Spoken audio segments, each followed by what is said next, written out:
Mobile কোনোদিন silent করবা না।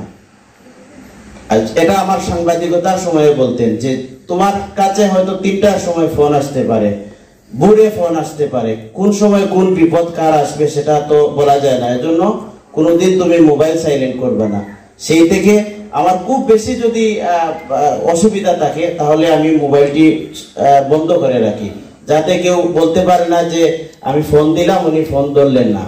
মানুষের সুবিধা অসুবিধা অনেক সময় থাকতে পারে। এই কথাগুলো আসলে বললাম এজন্যই যে আমি আসলে আপনাদের সেবা করার জন্য এসেছি, এই সদরের উন্নয়ন করার জন্য এসেছি। আমি সেই সুযোগটুকু আপনাদের কাছে চাই, আপনারা আমাকে সেই সুযোগটুকু করে দিবেন। সদর উপজেলা আসলে দেখেন এটা অন্যান্য উপজেলার চেয়ে একটু আলাদা। সদর হচ্ছে বিভাগীয় সদর, এটা সারা সিলেট বিভাগের মধ্যে একটি বিভাগীয় সদর আমাদের এই সদর উপজেলা।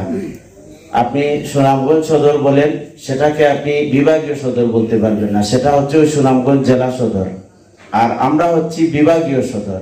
এখন বিভাগীয় সদরটা যদি সেই রকম না থাকে, বিভাগীয় সদরের সুযোগ সুবিধা যদি সেই রকম না থাকে, তাহলে আসলে এটা আমাদের জন্য দুর্ভাগ্য।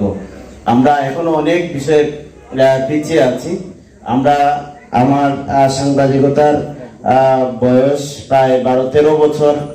এই 13 বছরে আমি এই সদর উপজেলার বিভিন্ন যারা অবহেলিত অঞ্চল রয়েছে সেই অঞ্চলের কথা তুলে ধরেছি, যাতে এই অঞ্চলগুলা উন্নয়নমুখী হয় এবং আমরা একটি উন্নত সদর পাই।